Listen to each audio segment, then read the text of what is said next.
Hello and welcome to Terrence and Roy at the Movies. We've just seen Game of Thrones Episode 7 of Season 7, the season finale. How did you feel about it? I happen to know you and I felt the exact opposite way about it. Yeah? Yeah. My feelings on the episode is that, honestly, it's good. I really thought the books could do it a lot better. Some of the stuff, the way they're tying in stuff, obviously I've been saying this for weeks now, is that they're moving ultra super fast, which is leaving obvious gaps in the writing in how some of the pieces are coming together. If it wasn't for the fact that this is Games of Thrones, it has built up a lot of credibility for me. I would say this episode was subpar at best. But at this point, I'm just a passenger. I'm enjoying the episodes for what they are, but it's incredibly frustrating. Well, what did you think? I agree with you on a lot of those points. And I do think that the books could have done it better. And when I said that we had the exact opposite opinion, what I was really getting at was you thought that the episode was good, but there were some things that you didn't like. I thought the episode was bad. But there were some things that I liked here and there. Basically, that's how it was. Like this, it's just like whose line is it anyway? The TV show at this point, where the characters' motivations are made up and nothing matters. It's just completely like them being off the books. I get the motivations. I don't get the motivations at all. If you watch the behind the scenes, the directors say the motivations. No, the directors say the same second grade crap that they say every week. The wall is there, and we thought, well, the wall's guarding it, and it'll still guard it, unless there's something that creates a hole in the wall. And see, there was a dragon, so we put two and two together. They say these characters do have motivations. I don't agree with the motivations that the directors have. Well, the motivations are completely inconsistent with who the characters have been throughout the entire series, and for certain characters, yes, who they I are would agree. For most of the characters. Not for all of them, but for most of them. Oh, you're still upset about Stannis Baratheon character moment. Well, let me be clear about this. I am upset about that, and I'm upset about all kinds of things. I'm not upset that the characters that I like die. I am vividly aware that this is Game of Thrones. I wouldn't be surprised if this series ends with everyone dying. That's a realistic possibility, and I'm prepared for it. But I'd like it to happen in a way that makes sense and is good, which they're having a lot of trouble with. Well, they're not, George R. R. Martin. No. There's always the thing that people talk about where they talk about how George R. R. Martin is a gardener, whereas some, there's two styles of writing, or two main styles of writing, or you could be a gardener or an architect. And if you're an architect, you're very much like, I'll put in a beam here and a beam there, and this will make the story. Whereas George R. R. Martin's like, I planted these seeds for a story. I'm just going to kind of see where it goes. And it'll evolve over time very naturally. And he does it very naturally. He's like, well, I've planted this seed. And sometimes that's why it takes him forever to write the books, because he's just like, well, I got to figure out and see where this goes, because it's evolving naturally. Whereas Dave and Dan, as storytellers, very much architects. And they went from gardening George R. R. Martin's story to architecting it, and they're like, well, we got to get from point A to point B, and how we get there doesn't really have to make any sense. Which, to be fair, that's one of the flaws in George's writing, is that the story has always kind of been the weakness. It's character moments that are the real strengths of his writing. And that's kind of what I'm hoping. George R. R. Martin kind of meanders off the point sometimes. He does. That's his gardening style. He's like, there's a vine over here, and something random happening, and eventually it'll tie back in, maybe. It could take take half a book for him to finally get to the point. Why did you use a whole chapter to describe a whole city? Well, to be fair, taking forever to get to a point. Talk about ruining Jaime in this show. At the end of this episode, or close to the end of this episode, we get to where Jaime finally basically is, character-wise, at the end of Book 5. And the fact that it took him so long to get there in the show made his character significantly weaker. It just did. So let's go into the show. Yes, let's go into it. What happened first? Let's start at the very beginning. Yes. A very good place to start. So the beginning leads off with the Dothraki there with what Jaime and Bronn think is a massive army. And of course, it wouldn't be Game of Thrones as written by Dan and David. Granted, George goes in this area sometimes too, but they really love it. Wouldn't be the beginning of the show if there wasn't an extended conversation about male genitalia. At all points of time. So let's go back to the point. And then the Dothraki come. I'm the George R.R. Martin of Terrence and North movies. Things just move naturally. And then they come, and then shoot. And then they're like, holy smokes, this army's a lot bigger than ours. We're probably gonna die. So Jamie's like, holy smokes, we can't win this. Now that I see the actual force of their army, we have 5 guys loading barrels of wood back there that can't really fight. Yeah. And so then they had some awesome character moments when the group, his Jon Snow's gang and Daenerys, all of Dany's forces together, are like walking towards coming to King's Landing. Pit. Yeah, they are being led by Bronn, who has some great moments with Tyrion and Podrick and all the people he knows. Yep. I described it as kind of like when you go to a party and there's a bunch of people you don't know, and then you see like the 2 people you know, and you're like, oh, it's you! I'll hang out with you. We all been in those situations with our friends. Yeah. But I felt like that was awesome. Yeah, there were good moments. It was like finally they came back together, and they're like, you're on one side, I'm on the other side. Man, to put it in your perspective, oh, you became friends with the jocks, I became friends with the geeks. And now we're now we're on 2 sides of the spectrum. And I almost don't want to go here because this is really, really nitpicky, but a lot of those moments were like really cool for like an episode 4 or an episode 5. Not an episode 7 season finale, in my opinion.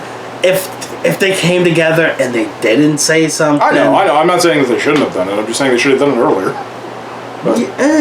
They kind of had it over earlier when Tyrion showed up. Yeah, a little bit, yeah. With Bronn and Jaime, and they had a little moment in the dungeons. I know.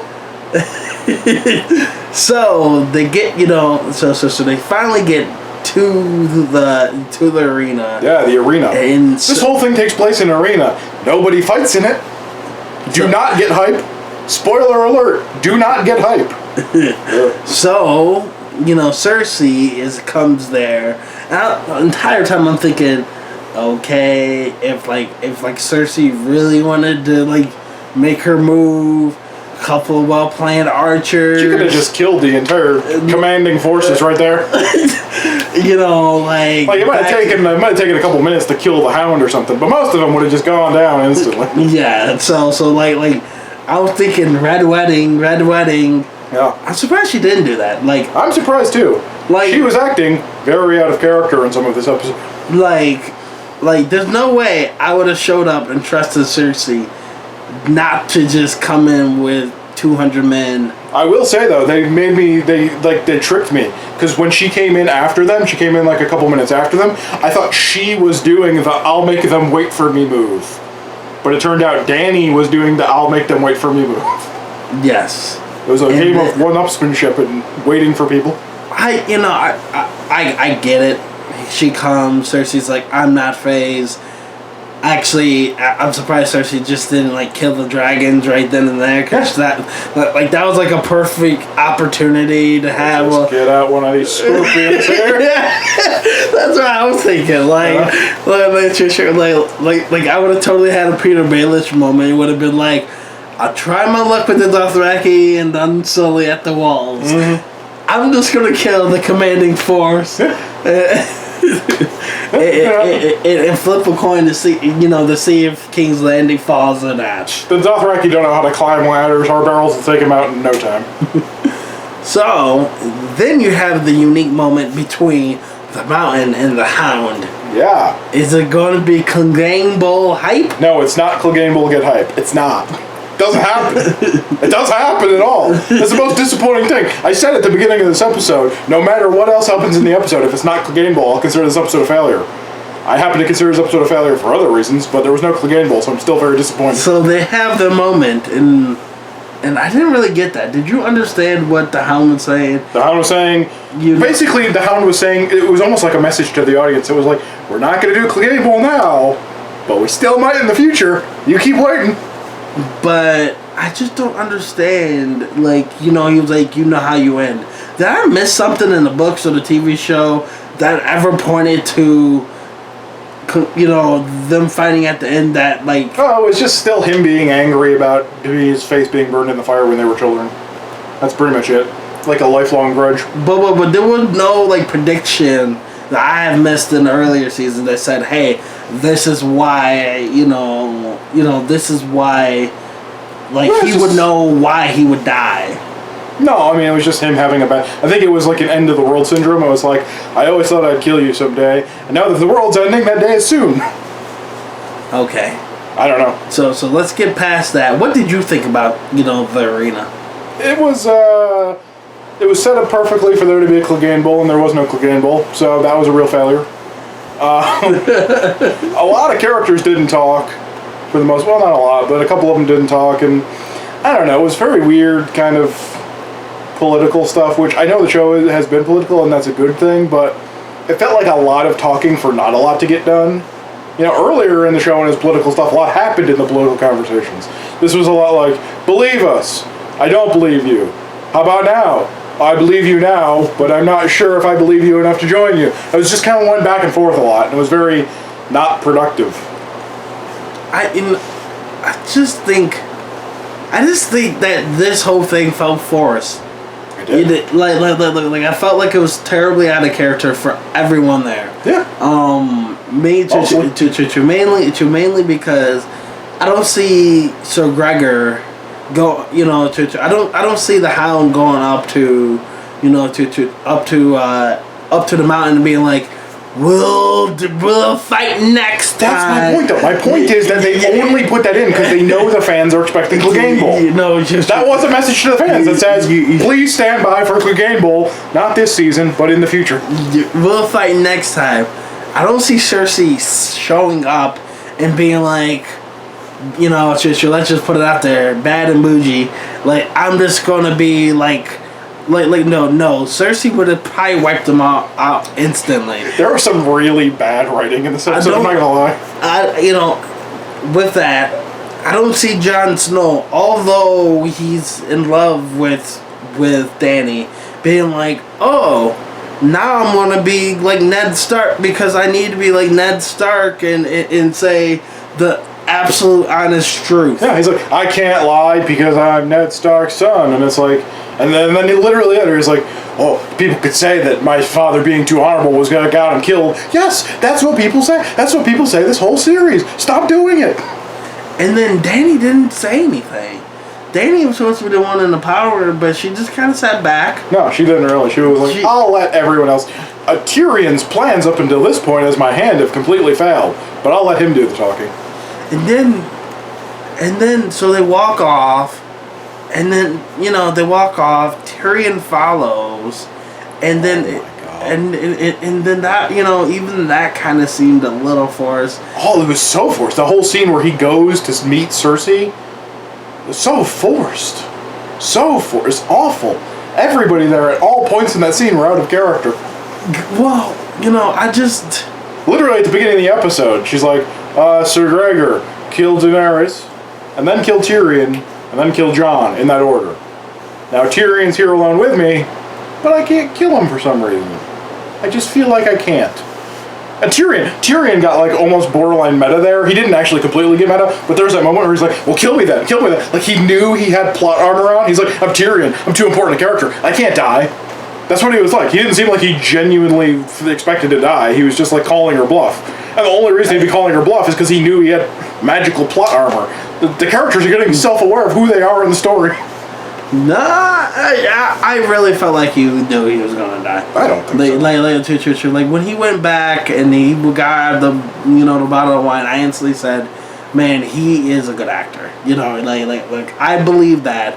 But what he's a good actor. I just don't think it was good writing. But what did not sell me on it was Cersei's, instant motivation and coming to her own and being like, no, I'm pregnant, but you killed everybody I cared about. That was some of the really, really stupid writing, too, because Cersei's giving this whole monologue about caring about the people who are still left in the family. The whole time she's rubbing her stomach. And then Tyrion's like, you're pregnant. And then she looks at him like, how did you know that? And Tyrion's like, he doesn't say this, but I feel like Tyrion should have been like, you were rubbing your stomach during your whole monologue. What the hell's wrong with you? But at the same time, I kind of get it because, you know, that's supposed to be the motivation for the backstabbing at the end. I know that. Like she's supposed to be planting the seed. Yeah, I totally get that, but I still think it's weird for her to, unless she was just really so caught up in it, she was overacting. She's like, how did you know I was pregnant? Was I not giving you enough obvious hints? I think she wanted her to know because she had to make it believable that her army would actually march north. No, I know that she was actually trying to communicate it. That's why I think it was overkill for her to pretend she didn't know what she was telling him. Mm-hmm. And then what else happened? And then they come back. They said, "Okay, we're going to march north." Yep. And then you describe what happened with Sir Jaime. Sir Jaime. What happened with Sir Jaime? He goes and he tries to convince Cersei that it's a bad idea to double-cross them. And she's like, no, it's not a bad idea, I'm going to do it. And Jaime's like, fine then. I've had absolutely no backbone for the last 2 seasons because I've been waiting to get where I am at the end of season 5, where I tell you that I don't care anymore. So I'm going to do that now. And then it's going to be very dramatic. I wasn't all that upset with them. I think that's probably the highlight of this episode. They waited so long to... part of the problem is, even the good stuff they did, they waited so long to do that it was anticlimactic. Anticlimactic to somebody who read the books, who knew it was kind of... Not even that, though. But I actually... Even it's the fact that they weakened Jaime's character the whole time. It's like, why would he decide that now? He's been with her for the last, 2 seasons, when he clearly should have left. I don't know. I like this better. I like this part better than the way they did it in the books. Oh, I like it better in the books, definitely. No, I like this better than the way they did it in the books because this made more sense. This really made her seem blood hungry. That hey, I will kill you. That I think they really need that. I will kill you to protect my own interests. But that's the point. The point is, it kind of makes him look like an idiot. He had to wait until his life was basically threatened by her. In the books, he didn't have to wait that long. In the books, he was like, oh, she's a terrible person. I should probably jump off the ship. He's much smarter, much more of a backbone-filled character in the books. In the books, I feel like he's still doing that for her, but for the family. He's saying, okay, if I protect the family interest and I protect... Yeah, we've had this conversation before. You don't think him throwing out the letter was him rejecting her, which it totally was, and I don't know what's wrong with you. No. We're not getting into this again. But, okay. Your comments hopefully proved me right. You sided with me on this. But he gets threatened by the mountain, and he's like... And he does a great acting job when he's like... Well, fine then, I'm leaving. I can't believe you threatened your love of your life. How could you? How could you? And then he has this character moment finally where he's like, I'm just going to ride north and protect the family. I still think he still kind of hopes. He doesn't hope for Cersei's demise. He still kind of hopes, if I ride north, maybe I can still save, maybe I can still save Cersei and a plan B. I have no idea what you're talking about. He's clearly just sick of Cersei's crap. That's all. He doesn't want to see... I'm not saying he specifically is going to go out and try to attack her at this point. No, he doesn't want to. He just has no feelings for her at all. It's just like, it's over. That's even more reinforced in the books. See, I don't think it's over. I think he's doing this to protect the family, his kid. No, Cersei, you're stupid. I'm gonna go ride. Do a plan B, get close enough with Daenerys where someday I can at least save maybe you, but definitely my son or daughter. He's not thinking about that at all. He even says it to her. He makes the same argument John's been making the whole time. He's like, at this point, it's between the living and the dead. I'm gonna go fight the dead. See you later. to save the living. To protect the family. They happen to be there, but obviously he doesn't have any feelings left. He said it right there. He's like, I'm trying to protect the family. We need to go fight for the living. Yeah, maybe. Yeah, I don't think so. I think you're full of crap. Me and you are on two different sides of the spectrum on this one. We are, and I could get into more about it, but we won't, because that would take a long time. So the next thing of it is what immediately jumps to Danny and John aboard the no, I'm forgetting Theon. Well, there's Theon, there's Winterfell. I feel like, oh yeah. Yeah. You want to talk about Theon first? Let's talk about Theon first. Theon has a moment of redemption, kind of. You kind of knew it was coming when they did the preview beforehand. I'm not 100% sure what he expects to do, but he's going to try to save his sister from Euron.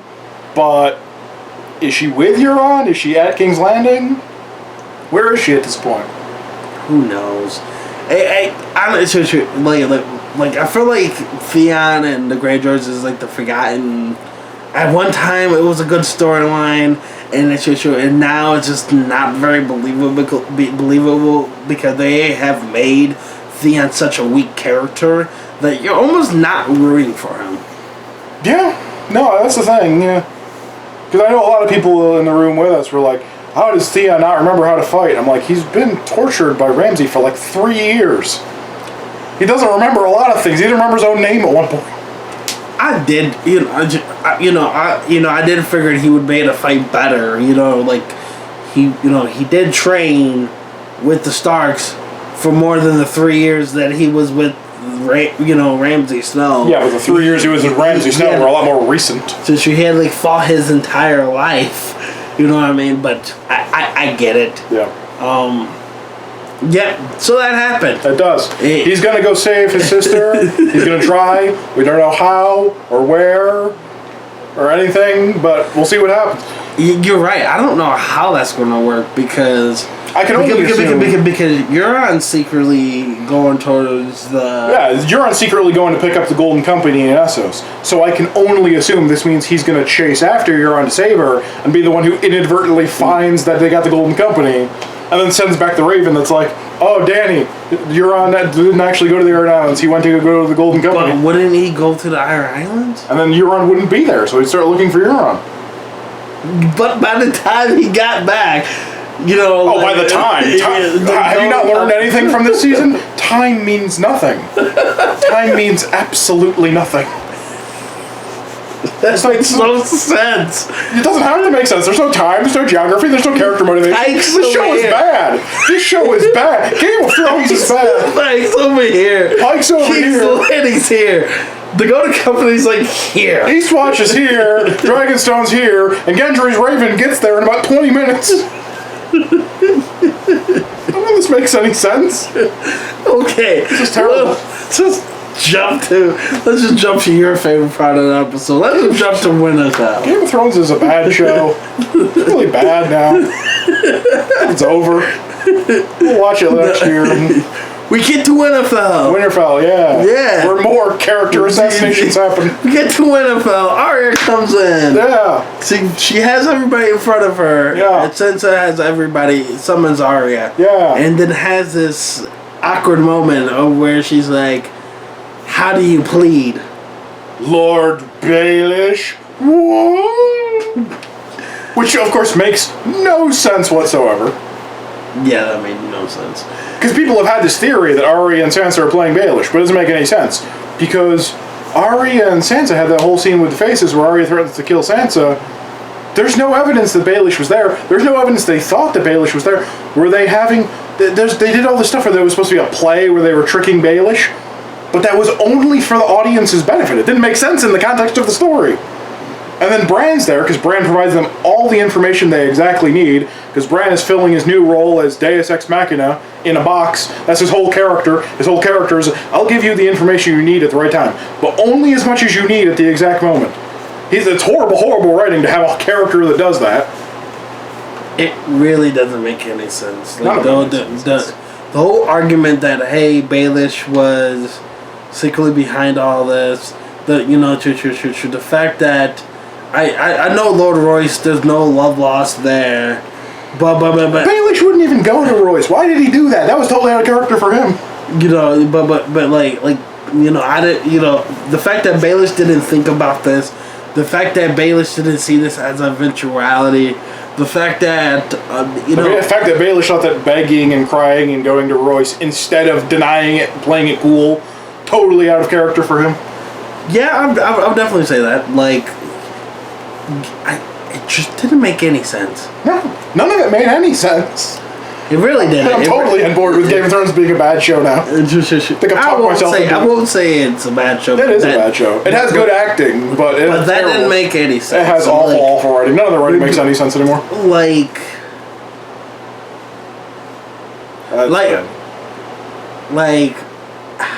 How? I just don't understand how it's just a gaping plot gap.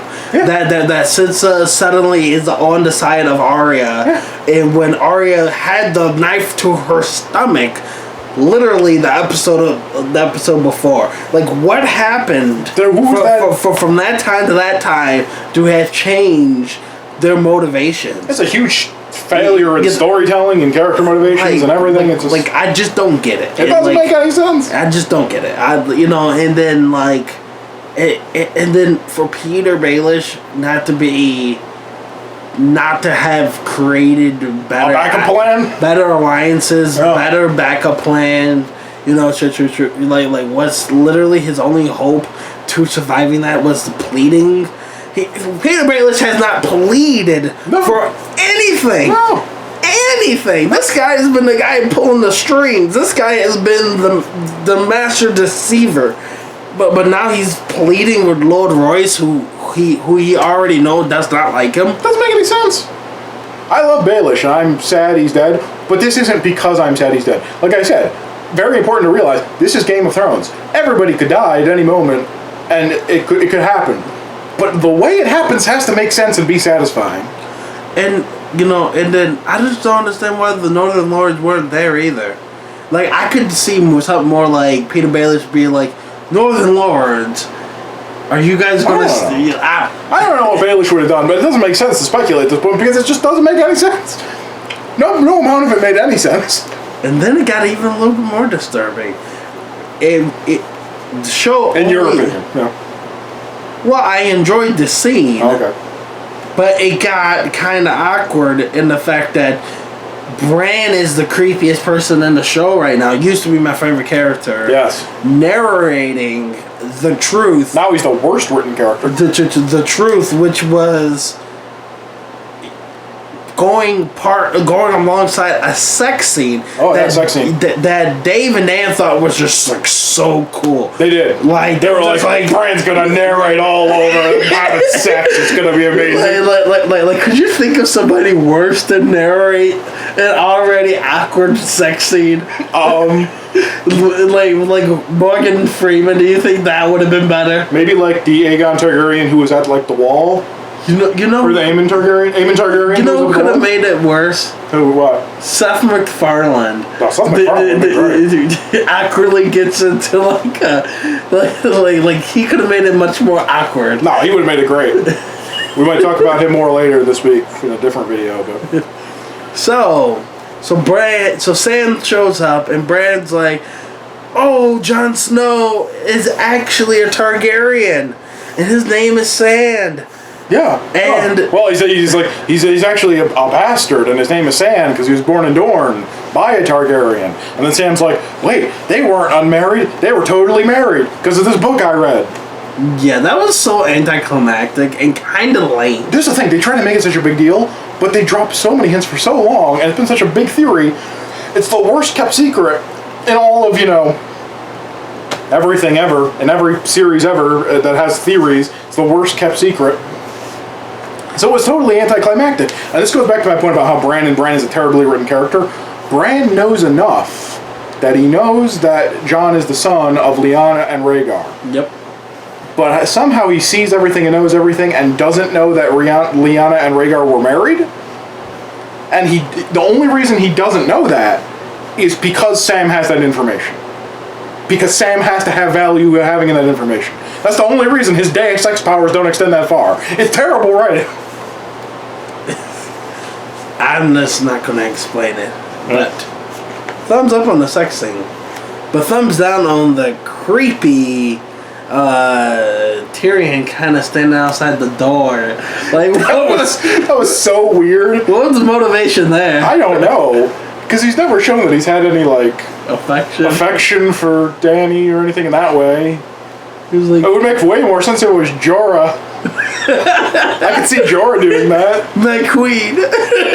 That would have been really sad, but actually kind of funny if it was Jorah. I love Jorah. That would have been depressing, but it would have been funny. Instead of Tyrion, where it makes no sense. I think the reason it was Tyrion is because we gotta go even more into book theories. Tyrion's totally related to them, obviously. I was thinking the same thing. That's the only reason he could be there. Kinky threesome. Yeah, he's like, oh, aunt and son and nephew in there. I'm also John's uncle, so I should be in there, right? That's the only reason he could have been there. But, like, I felt like that was kind of forced. Like, why? I get it, but, like, do you think the books are going to go into Dany and Jon having a love triangle as well? Yeah, I think they will. Okay. I totally think they will. Yeah. But again, I don't know why anybody would be surprised. I mean, the series opens, one of the first episodes of Game of Thrones is a brother having sex with his sister, so it's not like... I know. It's just... I get it. And the Targaryens have always been...